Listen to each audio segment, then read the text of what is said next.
part of the room to refer above, we gained the clear impression that Lord King was sitting in his office and directing proceedings. All the creditors of the company were settled. They weren't all paid in full. The smaller ones got paid completely in full, and deals were done up the line with the bigger creditors. But in terms of the outcome of the liquidation, the company paid or satisfied all its debts in full. BA paid nearly half of the out-of-court settlement of $69 million, although it denied any liability for its role in Laker's crash. For that small amount of money, they really regained their monopoly in British air transport, and that is the real pity. At the end of the day, you know, they have to look themselves in the mirror. You know, I look myself in the mirror and I say to myself, they was guilty as hell. If they think they're innocent, then I think they should look to heaven every day. In 1987, BA was finally privatized, becoming the jewel in the crown of Thatcher's share-owning democracy. The sale raised £1 billion, which bolstered Chancellor Lawson's exchequer, helping him to cut the rate of tax before the election. It was a triumph for Thatcher and King. This is now a private monopoly. Remember, when it's a public monopoly that's run by politicians, at least you can vote the politicians out. You can chuck them out by voting and changing the government. But getting inside of the boardroom of a private company is a different thing altogether. And I think that it's a disaster for British air transport and for the people. After Richard Branson took Sir Freddie's advice to sue the bastards last year, King's reign as Lord of the Skies ended. Branson was paid record libel damages, and BA apologized in the High Court for stealing his passengers, accessing his computers, and smearing him in the press.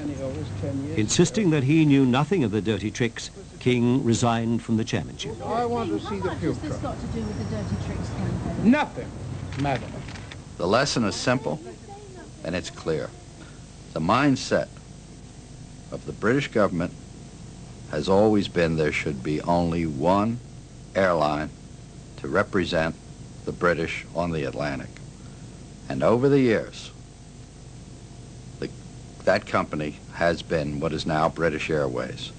And any other airline that came to compete with them was beaten or bought. And this is what happened to Freddie Laker and what they're trying to do to Richard Branson and Virgin Airways.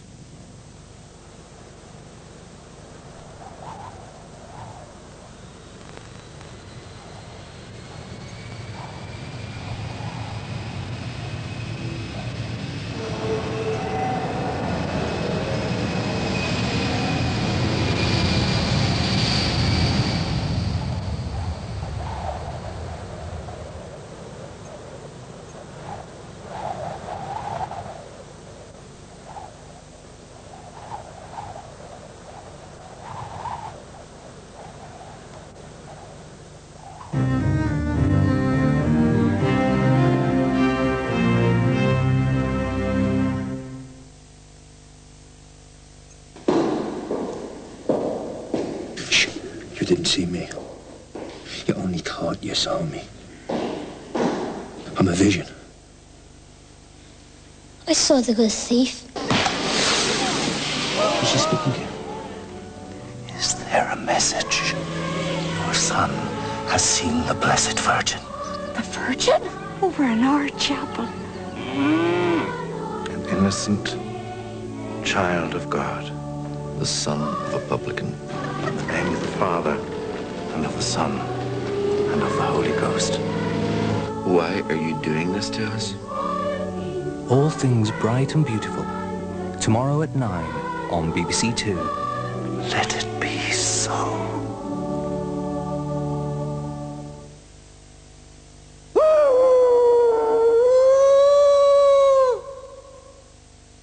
On The Late Show tonight, back to cultural basics.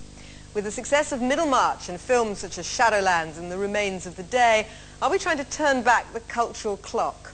Should we look forward to a future where there will be no place for modern buildings, atonal music or conceptual art?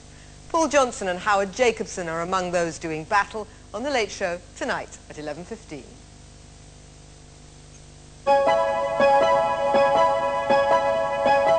In a couple of minutes on BBC Two Newsnight, and that's after reflections from the people of a city still in turmoil in this final week of visits to Sarajevo.